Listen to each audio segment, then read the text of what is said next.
Welcome to Boots on the Ground. I'm Ryder Richards, and today we're going to be delving into this intersection of convenience and experience in the world of retail. So thank you for joining us as we explore not just how we shop, but why it matters. Welcome to this overview of the fascinating world of shopping in the digital age, which I'm sure we're all doing.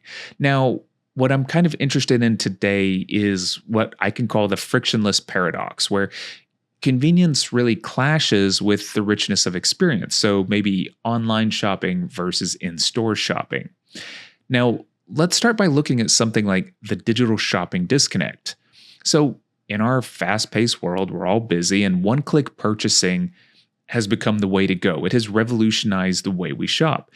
It's really kind of incredible how platforms like Amazon have streamlined the entire process to just a few taps, scrolling, clicking, and getting your order. You just sit there and maybe less than 24 hours later, you have what you ask for. Now, it's oddly like printing something. So while this efficiency, the systems that go into it and everything else, it's all impressive. It's really quite magical.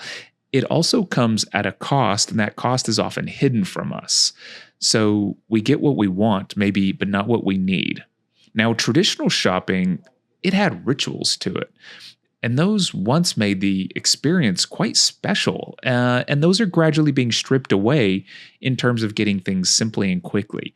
So think about it this way. When was the last time you looked around and felt the soft texture of a fabric and tried on several pairs of clothes to see how they moved with your body? Aha, but not at your house. Maybe you were doing it in a dressing room and you walked outside, and all of a sudden you were conversing with a sales associate and you were getting feedback from others.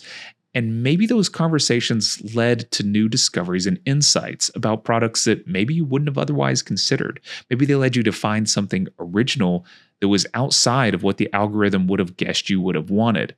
Well, that thrill of serendipity, that seems to happen around others, and that's increasingly becoming a rarity. Let's now look at the psychological implications of this shift. That little dopamine rush that we get whenever we're online shopping, right, is the same kind of thing as getting a like on Facebook. Well, it's fundamentally different than what we experience in store. Shopping online can really start to feel more like playing a slot machine, this kind of rapid, repetitive, and increasingly detached experience that sort of leaves consumption, our consumer identity even, to be a little bit meaningless. The instant gratification model reduces shopping to something like a mere momentary pleasure rather than a thoughtful, lasting experience with a rich takeaway. Now, as we sort of talk through this more and navigate this digital landscape, it really is essential to recognize that we might be losing, in our pursuit of convenience, a whole lot of other things, little things, nuanced things that we haven't thought about before. So today I'm going to talk about how brands are beginning to sort of bridge this gap between digital efficiency and rich, engaging human experiences. Imagine a world where the digital brands aren't just pixels on a screen, until, of course, that lovely object that you purchased arrives in your mailbox or at your doorstep. But imagine that this digital brand somehow manifests in the flesh and drops out of the clouds, turning into a living, breathing experience that you can touch, feel, and interact with. Ha-ha! Okay, well, in modern retail, instead of everything going online, the opposite is emerging. This is a reversal where innovative companies are reimagining what a store can be, often building a hybrid model. So they're keeping what already worked for them, but they're integrating the physical and the social. So as an example, let's talk about Warby Parker. Now, this is a brand that literally wrote the playbook on digital to physical transformation. They started as a pure online retailer, challenging the traditional eyewear market. But here's the genius move. They didn't just open stores, they created curated experiences. Walking into a Warby Parker location, you're not just trying on glasses, you're entering into a carefully designed space where personalized styling becomes an art form. Now imagine an associate helping you find frames that don't just fit your face but reflect your personality. Well, That means that they're not just selling glasses anymore, they're crafting an identity. This is retail as storytelling. That is creating your story, your narrative, where every interaction is designed to make you feel seen and understood. This is a social component exempt from most online shopping. Then there's Bonobos with their revolutionary guide ships model. That means they have a zero inventory store where you can get perfectly measured, tailored, and then have the clothes shipped to your home. It's still physical, but it's kind of like having a personal tailor and a digital shopping cart all rolled into one experience. And then, of course, there is also Casper, the mattress company.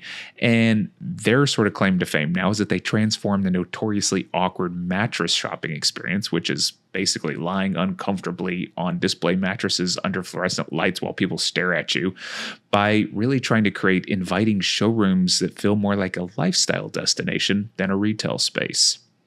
So these three, Warby Parker, Bonobos, and Casper, they have all embraced the idea that shopping is not just about transactions.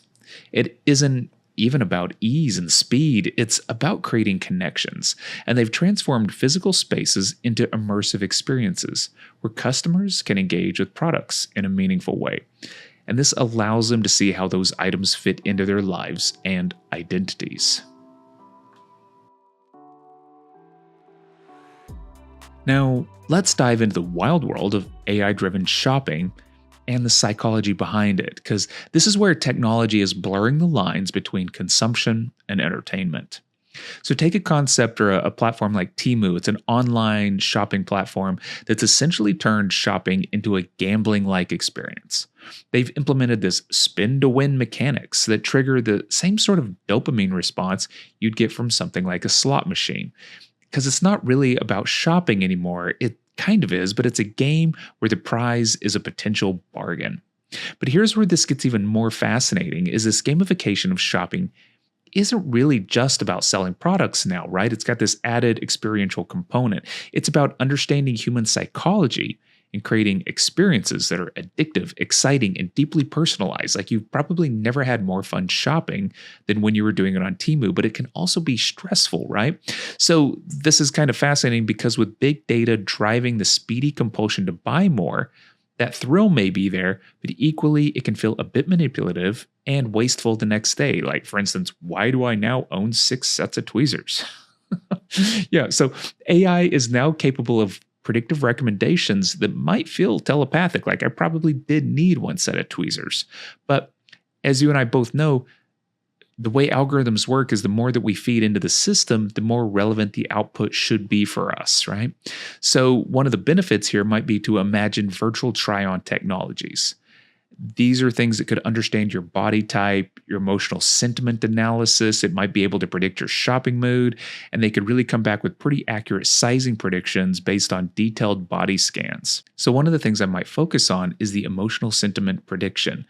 At one point, online shopping actually lets you escape the manipulations of salespeople, or basically the eyes of others. But increasingly, it seems to be nurturing a new version of surveillance and compulsive consumption. So many purchases now, they're frivolous, leaving consumers empty after the expenditure. That's a closet full of stuff and no joy. So while the benefits may exist through tech innovation, we're also seeing a counter movement. This is a move away from clicks back to bricks. Slow shopping, that's the term for what's emerging. It's a form of resistance, a deliberate pushback against fast fashion, mindless consumption, and the landfills it is filling.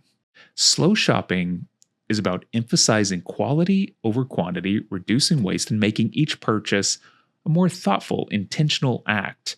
So the real magic happens here when we view friction not as some sort of obstacle to overcome or reduce, but as a feature to itself. Instead of one-click consumption, intentional friction makes you work a bit. So it's more like going on a hunt or a journey, as we did in the old days, right? It's what we're actually designed as humans to do, to move through space, sort through options, make discoveries, and return with not just the spoils of the day, but a broader awareness of our own surroundings and the people around us too. So all in all, the friction creates meaning. And experiential shopping, well, it knows that. We're not just buying things anymore. We're curating experiences telling stories, and reshaping our relationship with consumption. All right, thank you so much for sticking with me on this. Stay curious, stay conscious, and keep reimagining what shopping might be.